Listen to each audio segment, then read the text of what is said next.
Russian forces are collapsing the northern part of the Ukrainian salient in Kursk Oblast following several days of intensified Russian activity in the area. Geolocated footage published on March 8 indicates that Russian forces seized Novaya Sorochina, Malaya Loknya, and Lebedevka, and the fields between the settlements. Russian milbloggers claim that elements of the Russian 34th Motorized Rifle Brigade, Southern Military District seized Malaya Loknya and that elements of the Russian 51st Airborne Regiment seized Lebedevka. Russian military bloggers claim that Russian forces seized Pravda and Ivashkovshyi and positions along an unspecified area of the railway line between Malaya Loknya and Sudzha. Russian milbloggers claim that elements of the Chechen Akhmat Spetsnaz and 30th Motorized Rifle Regiment, Leningrad Military District participated in the seizure of Kubatkin and Pravda and that additional elements of the Russian 106th VDV Division are advancing into Kazachya Loknya from Lebedevka. It is claimed that Ukrainian troops hold limited positions in Malaya Loknya, Cherkasskoye Porechnoye, and Martynovka, but that most Ukrainian forces have withdrawn from positions in the northern part of the salient towards Kazachya Loknya and Sudzha. Russian milbloggers claim that preparatory Russian efforts to destroy the bridges north and south of Sudzha have significantly complicated Ukraine's ability to withdraw back to Sudzha. A Russian milblogger claimed that Ukrainian forces unsuccessfully counterattacked near Malaya Loknya. A video has been released showing the raising of the Russian flag in the liberated Malaya Loknya in the Kursk region. The settlement was liberated by the 9th Motorized Rifle Regiment of the Russian 11th Army Corps. The regiment's commander, Sergei Chebnev, was killed in battle and was posthumously awarded the title Hero of Russia. It should be noted that the footage shows the liberated settlement being destroyed.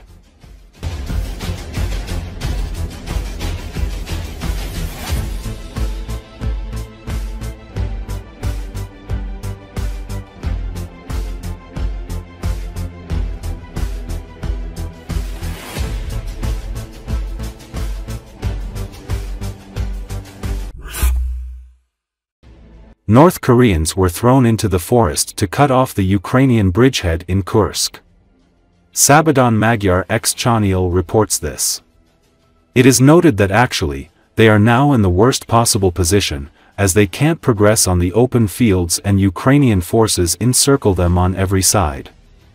It should be noted that Russian and North Korean forces have made significant battlefield advances in recent days in the Kursk region of Russia, threatening Ukraine's supply lines and its hold on a patch of land it hopes to use as a bargaining chip in future negotiations, according to Ukrainian soldiers, Russian military bloggers and military analysts. Working together, a new influx of North Korean soldiers and well-trained Russian drone units, advancing under the cover of ferocious artillery fire and aerial bombardment, have been able to overwhelm important Ukrainian positions, Ukrainian soldiers said. The Telegraph reports that 10,000 Ukrainian troops are at risk of being surrounded after Russian troops broke through the front line and advanced on a critical supply line from two directions in the Kursk region of Russia. Sudzha forces took Sudzha, which is about 11 kilometers deep into Russian territory, crossing the border with Sumy Oblast from the north. Sudzha is located in the Kursk region, part of which Ukraine controlled last summer after a surprise offensive, giving it leverage in possible negotiations to end the war. Significant numbers of North Korean troops are reportedly involved in the offensive, attempting to cut off Ukrainian forces by using drones to disrupt Kiev's supply chains. A junior sergeant who spoke to the Telegraph said Ukraine was considering pulling back from Kursk to avoid losses. We want to avoid losses. The fear of encirclement is real.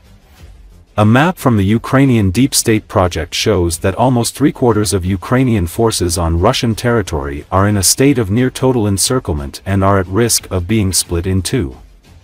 The troops remaining near the border are in contact with the main forces through a narrow corridor about a kilometer long and less than 500 meters wide at its narrowest point. The only Ukrainian road to Sudzha is within range of Russian drones, making efforts to hold the area and a possible retreat much more difficult.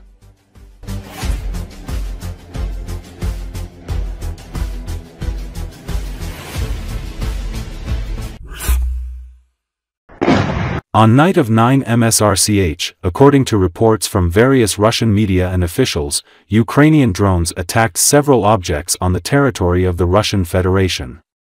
In particular, the attacks were reported in Koronivo, Kursk region, in Ryazan, where the oil refinery is located, and in Lipetsk region. The extent of the damage is not yet clear. Also, for the first time during the war, the Ukrainian drone tried to attack a target on the territory of Chuvashia, an oil depot. However, apparently, it could not cause significant damage.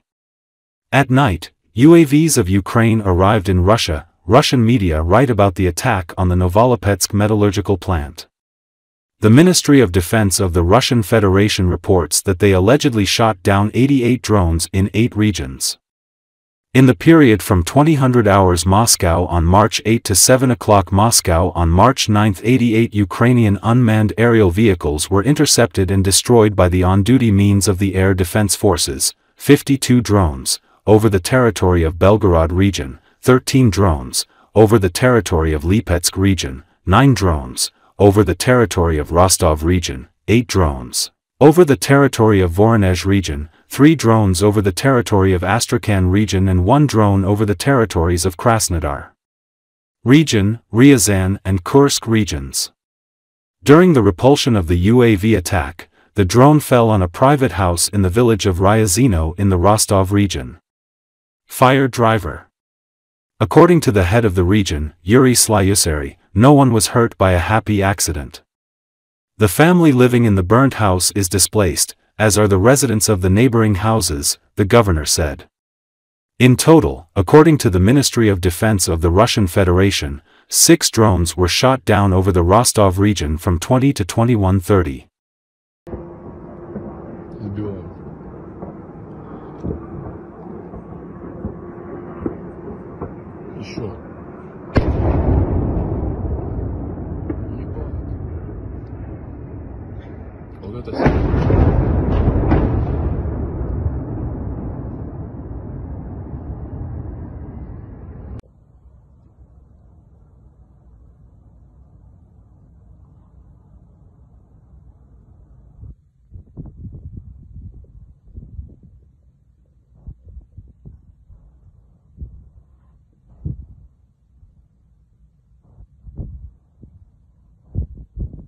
Все, капец, бомбят завод.